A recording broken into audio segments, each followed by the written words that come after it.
I'm here with Kevin McKidd, who is in Grey's Anatomy. Thank you so much for joining us. You've been in the show quite a long time. How did you first get involved? It's funny. It doesn't feel like a long time still. I feel like I'm still the new kid on the block, and it's been 8 years. I can't believe 8 years has gone by. How did I get involved in it? I mean, I met Shonda Rhimes the previous year because she was looking for her cast for a show called Private Practice, and I ended up doing a different show that year. And then the writer's strike. There was a big writer's strike about 8 years ago in Los Angeles. And when that writer's strike broke, I suddenly got a call from Shonda Rhimes' people saying she wants to see you for this other new character in the show. And that was it. I just went to meet her. We'd already met before. I think she liked the idea of me, and the rest is kind of history, really, you know. And here we are. Do you think you'd be doing it that long when you joined on? No, I mean, I think everybody, when I joined in season 5, was going, we've probably got 2 more seasons, maybe 2 more seasons, and we'll be done. And we've been saying that ever since, going, this can't go on forever. And it still keeps going and going and going. And it's amazing. You know, it's such a blessing. I've never had a job as an actor. You know, it's quite a, tenuous, temporary life usually.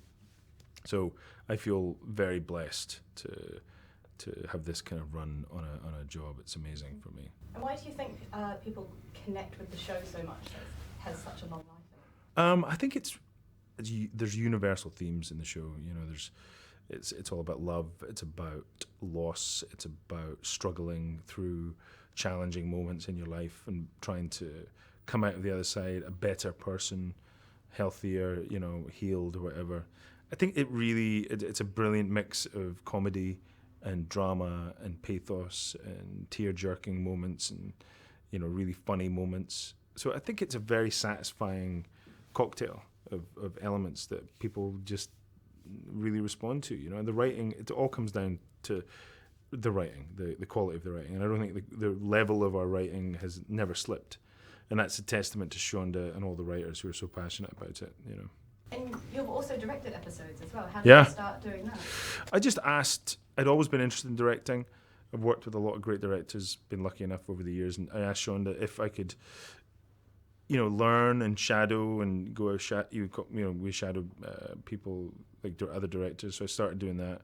And an opportunity came up at a certain point where a director, I think, couldn't do his episode, because they booked the directors about a year in advance, and suddenly this director, I think he was offered a pilot to direct a pilot, and so he asked to be let out from this. So they had a hole in the schedule, and I just finished shadowing and doing these little webisodes for Grey's Anatomy, and they said, "Okay, you're up. You got to do the next one." And I fell off my chair and was terrified and didn't sleep for about a month with stress and anxiety. And but I got through it, and they asked me to do it again, and that was it. Mm-hmm. Yeah. And is it hard directing cast members that you usually act with, or is it easy? I think it's easy because we all get along really well, and I think actors generally like having other actors direct them because I think they feel like, well, this guy actually knows what it takes. There's some directors who might be brilliant technically, but they don't really. If they've never been an actor and stood in front of the camera and know what that is like, they don't really know what it takes. So they sometimes aren't as helpful as they could be. They're just looking for the end result instead of helping the actor get to that moment.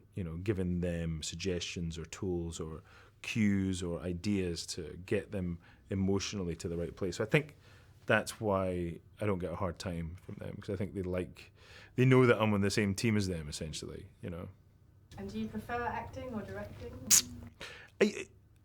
Still, acting's always going to be my first love because I'm a theatre actor who became a TV actor and will probably end up going back to theatre. But directing is definitely, it feels like a second career for me now. But I don't think, I'm never say never, because it might become the main thing I do in the second half of my life.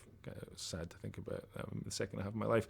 But I do love it, but acting will always be the thing that I'll go back to. And if someone could watch only one episode of Grey's Anatomy, what one would it be? Wow. One episode of Grey's Anatomy. I thought one of the best season finales we ever had was the one where there was a shooter in the hospital. And I just thought the way that was filmed, Rob Corn did a great job directing it. It was very dramatic, very tense. And I think that was one of the most satisfying, gripping season finales we've had. So I'd say that episode.